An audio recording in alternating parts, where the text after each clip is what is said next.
Avian hip में core decompression के क्या फ़ायदे हैं, किन मरीज़ों को इनको कराना चाहिए और ऐसे कौन से फैक्टर्स हैं जिससे इसका सक्सेस या फेलियर डिपेंड करता है।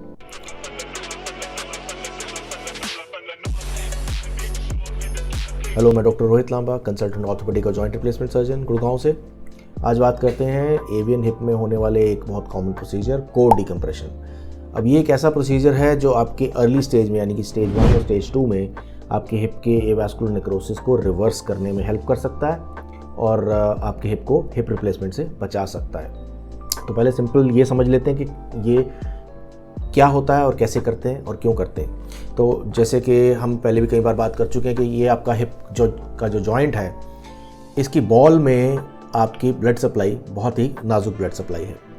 किसी कारणवश, चाहे वो steroid, alcohol, smoking, sickle cell disease, pregnancy और इसी तरह के और कितने सारे फैक्टर्स, अगर उसकी आपकी ब्लड सप्लाई डैमेज हो जाती है, रुक जाती है, तो आपके जो बॉल की अंदर का प्रेशर है वो बढ़ने लगता है। अब ऐसा क्यों होता है? क्योंकि आपके बॉल में वीनस स्टैसिस यानी कि वीनस कंजेशन हो जाता है, जिसमें कि आपकी ब्लड अंदर जाने के बाद उसके वापस आने का रास्ता बंद हो जाता है। इसके कारण अंदर ब्लड के इकट्ठा होने के कारण अंदर प्रेशर बढ़ने लगता है। उस प्रेशर से आपको पेन होता है और जब वो प्रेशर एक हद पार कर देता है तो उसकी ब्लड सप्लाई रुक जाने के कारण वो बोन धीरे धीरे डेड होने लगती है, यानी कि नेक्रोज होने लगती है। तो जहाँ जहाँ उस पूरे बॉल में से जितने हिस्से में वो बोन नेक्रोज होती है, उसकी ऊपर का जो कार्टिलेज रहता है उसकी सपोर्ट ख़त्म हो जाने के कारण कार्टिलेज धंस जाता है। तो जो आपकी शेप बॉल की स्फेरिकल राउंड बॉल जैसी थी वो नहीं रहती और वो ख़राब हो जाने के कारण इसमें आगे चल के आर्थराइटिस होता है। तो अर्ली स्टेज यानी स्टेज 1 और 2 जबकि आपके बॉल की शेप मेंटेन है, तो हम क्या कर सकते हैं? ऐसा हम अलग अलग तरह की दवाइयाँ इस्तेमाल करते हैं, हम आपकी एक्टिविटी मॉडिफिकेशन कराते हैं, आपसे हाई इम्पैक्ट एक्टिविटी कराने को मना करते हैं जिसमें कि आप ये रनिंग जंपिंग ना करें। बट जब आपको पेन ज़्यादा रहता है तो डॉक्टर आपको सलाह देते हैं कि कोर डिकम्प्रेशन कराया जाए। अब ये समझना बड़ा ज़रूरी है कि कोर डिकम्प्रेशन सिर्फ स्टेज 1 और कुछ चुनिंदा केसेस में स्टेज 2 में कामयाब हो सकता है। उसी को आज समझते हैं कि ऐसे कौन से केसेस होते हैं। तो कोर डिकम्प्रेशन के लिए सिंपली हमें करना क्या होता है कि हम ये, अगर हमारी हड्डी है, ये थाई बोन है, हमें एक एक्सरे गाइडेंस में देखते हुए हम यहाँ से एक पिन डालते हैं जो कि यहाँ से होते हुए पूरा इस बॉल तक पहुँचता है। और क्योंकि हम एक्सरे गाइडेंस में अलग अलग व्यूज़ देख पा रहे हैं तो हम ये देख सकते हैं कि जहाँ पे आपका जो एरिया आपका बॉल का इन्वॉल्व था, हम उस एरिया को हिट करें, वहाँ तक उसको टारगेट करें। तो वो वायर वहाँ जाने के बाद में उसी वायर के ऊपर से एक ड्रिल बिट जाती है जो कि एक छेद करते हुए हड्डी में पूरा एक कैनाल बना देती है। तो आप जब उस वायर को, ड्रिल बिट को निकाल देते हैं तो आपने उतने एरिया को डिकम्प्रेस कर दिया, यानी कि जो प्रेशर अंदर बिल्डअप हो रहा था आपने उसके लिए एक रास्ता बना दिया जिससे कि वो प्रेशर रिलीज़ हो जाए। तो आपको एक इंस्टेंट पेन रिलीफ मिलता है। जो मरीज़ इसके अर्ली पेन से बहुत तंग रहते हैं उनको डेफिनेटली बहुत आराम आता है। इसी तरह से जब आपने प्रेशर उसका हटा दिया है तो उसमें नियोवैस्कुलराइजेशन यानी कि नई ब्लड सप्लाई बनने के चांसेस बढ़ने लगते हैं और आप उसमें नई हड्डी बना सकते हैं। अब इसी दौरान हम आजकल क्या करते हैं कि जब हमने उसको छेद बना के उसका प्रेशर कम किया तो हम डेड बोन को भी वहाँ से स्क्रैप आउट करके यानी कि घिस घिस के निकाल लेते हैं, ताकि आप सारी डेड बोन वहाँ से खाली कर दें और उसकी जगह पे हमारे पास ऑप्शंस हैं। या तो हम बोन ग्राफ्ट डालें, या तो हम उसमें स्टेम सेल्स डालें, या हम इन सब का मिक्सचर उसमें दें, जिससे आप एक डेड नेक्रोज्ड बोन को निकाल के एक लाइव बोन उसमें डाल सकें और जिससे कि उसकी हीलिंग जल्दी हो जाए। अब ये प्रोसीजर करने के बाद आपको, क्योंकि जब तक वो बोन वहाँ पे इनकॉर्पोरेट या बन नहीं जाती मजबूती से, तब तक आपकी वो बोन पूरी तरह मजबूत नहीं है, उसकी सपोर्ट नहीं है, तो वो बोन अभी भी कोलैप्स कर सकती है। तो ध्यान रहे, कुछ ऐसे केसेस होते हैं जिनमें कोर डिकम्प्रेशन करने के बाद ठीक होने के बजाय उल्टा असर पड़ जाता है और वो बोन बहुत जल्दी कोलैप्स कर जाती है, क्योंकि आपने जो अंदर सपोर्ट थी वो भी हटा दी और अगर अंदर सपोर्ट उसकी जगह पे कोई ग्राफ्ट या कोई मटेरियल आपने नहीं रखा है तो वो सपोर्ट ना होने के कारण वो बोन कोलैप्स हो जाती है और वो स्टेज 2 से स्टेज 3, स्टेज 4 बहुत जल्दी प्रोग्रेस कर जाता है। तो इसीलिए ऐसे केसेस में बहुत ध्यान से आपको पेशेंट सिलेक्शन की ज़रूरत पड़ती है कि कौन से मरीज़ हैं जिनको डेफिनेटली इससे फ़ायदा होने का चांस ज़्यादा है।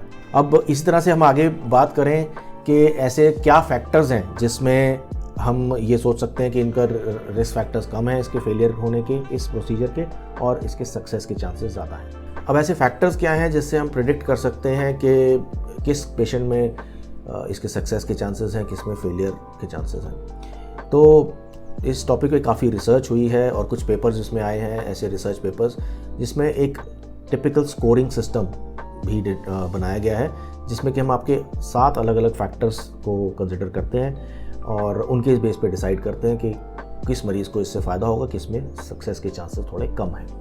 सबसे पहला फैक्टर इसमें रहता है पेशेंट का जेंडर यानी कि सेक्स। तो देखा गया है आमतौर से कि मेल पेशेंट्स में इसकी सक्सेस कंपैरेटिवली फीमेल पेशेंट्स के थोड़ा कम है। अब इसका मतलब ये नहीं कि मेल पेशेंट है तो उसको कोड डिकम्प्रेशन करना ही नहीं है, क्योंकि आप एक पूरा एज अ होल अगर सारे फैक्टर्स एक साथ लेते हैं और उसके साथ में जब आप स्कोरिंग करते हैं तब आपको पता लगता है कि बेस्ट ऑप्शन आपके लिए क्या है। तो बट कंपैरेटिवली देखा गया है फीमेल्स में इसके रिजल्ट्स मेल से थोड़े से बेटर हैं। अब इसी तरह से एज एक बहुत बड़ा फैक्टर है। जितनी यंग एज में यह किया जाता है, जितनी यंग एज में ये दिक्कत आती है, उतने सक्सेस के चांसेस ज़्यादा हैं। जैसे जैसे एज बढ़ती जाती है, यानी कि अगर बियॉन्ड 45, बियॉन्ड 50 ऐसे वाले मरीजों में भी इसके सक्सेस के रेट थोड़े से कम देखे गए हैं। नेक्स्ट इसका देखे जाए एक बहुत ही इंटरेस्टिंग एक फैक्टर निकल के आया ऐसी रिसर्च में, ऑक्यूपेशन, तो आपका काम।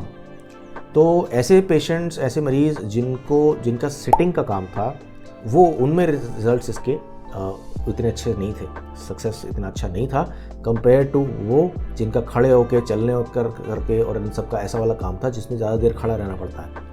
तो ये एक बहुत ही इंटरेस्टिंग नई रिसर्च निकल के आई है, जिसमें एक ऑक्यूपेशन, आपका टाइप ऑफ वर्क भी एक इम्पॉर्टेंट फैक्टर है इसके सक्सेस में। इसी तरह से आगे देखते हैं तो आपके कुछ क्लिनिकल फैक्टर्स, जैसे कि आपका हीमोग्लोबिन।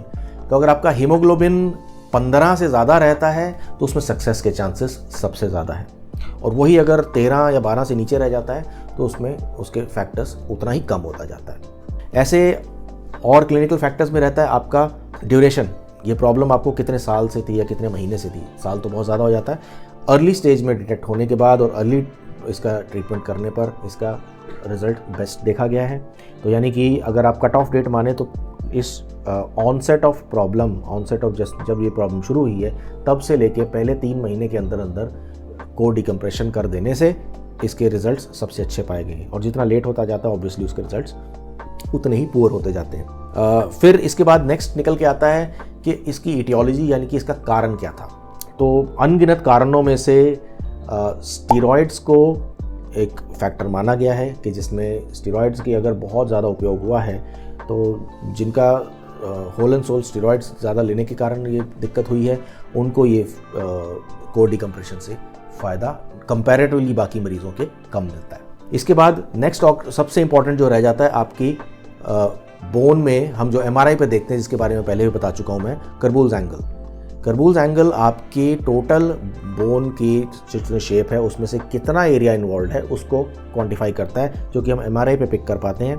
और 2 व्यूज़ में अलग अलग हम चेक करते हैं कि टोटल एंगल ऑफ बोन कितना इन्वॉल्व है। अगर वो टोटल, रिसर्च में ये देखा गया कि टोटल 168-170 डिग्री से ज़्यादा इन्वॉल्वमेंट है तो उसका रिजल्ट उतना अच्छा नहीं है। कंपैरेटिवली 130 डिग्री से कम अगर इन्वॉल्वमेंट रहती है 2 व्यूज़ की टोटल तो उसका रिजल्ट उतना ही अच्छा है। तो ये कुछ मोटे मोटे फैक्टर्स हैं जो आजकल एक स्कोरिंग सिस्टम, एक स्टेजिंग सिस्टम के साथ में हम यूज़ कर सकते हैं और आपको क्वांटिफाई करके बता सकते हैं कि आपको कोड डिकम्प्रेशन का फ़ायदा होगा कि नहीं होगा। Code decompression, avascular necrosis, hip replacement, ऐसी चीज़ों के बारे में और जानकारी लेने के लिए हमारे साथ बने रहें और हमारे वीडियोस को देखते रहें और हमारे चैनल को लाइक एंड सब्सक्राइब करें। मिलते हैं नेक्स्ट वीडियो में। Thank you.